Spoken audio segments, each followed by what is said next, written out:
بسم اللہ الرحمن الرحیم قل هو اللہ احد، اے نبی فرما دیجئے کہ اللہ یکتا ہے۔ احد کا مطلب اکیلا نہیں، واحد نہیں، یکتا، یونیک، اس جیسا کوئی بھی نہیں ہے۔ اللہ الصمد، وہ بے نیاز ہے۔ یہ تو ہم اس کا بالمفہوم ترجمہ کرتے ہیں، اصل اس کا ترجمہ یہ کہ سب کا پشت پناہ وہ ہے، سب کے پیچھے وہ ہے، سب کا سہارا وہ ہے، اس کا سہارا کوئی نہیں ہے۔ سمد عربی میں اس چٹان کو کہا کرتے تھے جو جنگ میں دشمن سے بچنے کے لیے پیچھے پہاڑ لیا جاتا تھا تاکہ پیچھے سے حملہ نہ ہو، تو اس پہاڑ کے لیے بھی سمد کا لفظ استعمال ہوتا تھا۔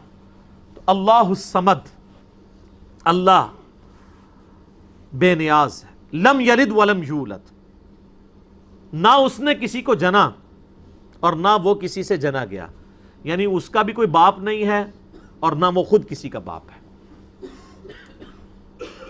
اللہ تعالیٰ جو ہے وہ ہمیشہ سے ہے۔ اس پہ میرا یوٹیوب پہ کلپ بھی ہے، ہو کریٹڈ گاڈ، اللہ کو کس نے پیدا کیا؟ تو اس میں نے ٹیکنیکلی میتھمیٹیکلی اس چیز کو ڈسکس کیا ہے کہ اگر for the sake of argument یہ مان لیا جائے کہ ہر چیز کا کوئی خالق ہے تو خدا کا بھی کوئی خالق ہوگا، حالانکہ یہ ڈیفینیشن غلط ہے۔ خالق کی ڈیفینیشن یہی ہے کہ جس کا کوئی خالق نہ ہو۔ اگر اس کا کوئی خالق ہوگا پھر خالق نہ ہوا، وہ تو مخلوق ہوئی۔ اللہ مخلوق نہیں ہے، اللہ خالق ہے۔ تو میں نے اس میں ٹیکنیکلی بتایا تھا کہ اگر for the sake of argument یہ بات مان لی جائے کہ اگر کسی ہر چیز کا کوئی کریٹر ہے تو اللہ کا کوئی کریٹر ہوگا، تو پھر جو اللہ کا کریٹر ہے اس کا بھی کوئی کریٹر ہوگا، اور پھر جو وہ کریٹر ہے اس کا بھی کوئی کریٹر ہوگا، تو کیا یہ ایکویشن کہیں پہ رک سکتی ہے؟ تو یہ تو ساری فالس سٹیٹمنٹ ہو جائے گی۔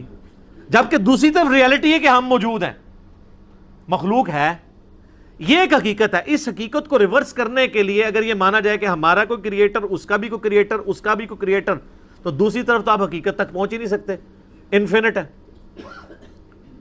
تا وقت کہ آپ کسی ایک کو ایسا نہ مان لیں کہ جس کا کوئی کریٹر نہ ہو، جہاں سے سب سٹارٹ ہوئے ہوں، تو سر وہی تو ہے لم یلد ولم یولد۔ میتھمیٹیکلی یہ سٹیٹمنٹ اسی وقت درست ہوگی جب کسی ایک کو ایسا ماننا پڑے کہ اس کا، ورنہ تو یہ شروع رکے گی نہیں۔ اسی لیے بخاری میں حدیث ہے کہ شیطان تو میں آ کے کہتا ہے کہ پہاڑوں کو کس نے پیدا کیا؟ تم کہتے ہو اللہ نے۔ وہ کہتا ہے درخت تم کس نے پیدا کیا؟ تم کہتے ہو اللہ نے۔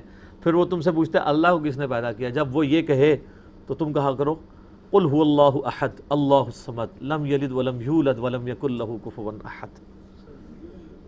وہ ٹیکنیکلی اسپیکنگ وہی بات کی ہے کہ اس کا تو کریٹر ہو نہیں سکتا، میتھمیٹیکلی یہ سٹیٹمنٹ رانگ ہو جائے گی۔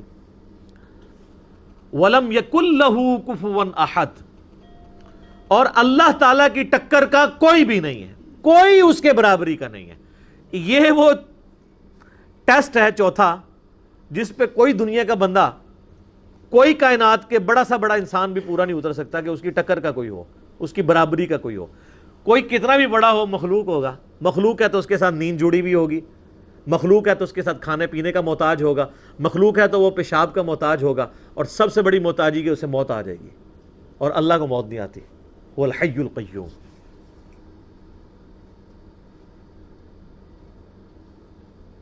وہ خود سے زندہ ہے اور ہر چیز کو تھامنے والا ہے۔ تو یہ سورہ اخلاص یونیک صورت ہے اس اعتبار سے، اسی لیے اسے کہا جاتا ہے ٹچ سٹون آف تھیالوجی۔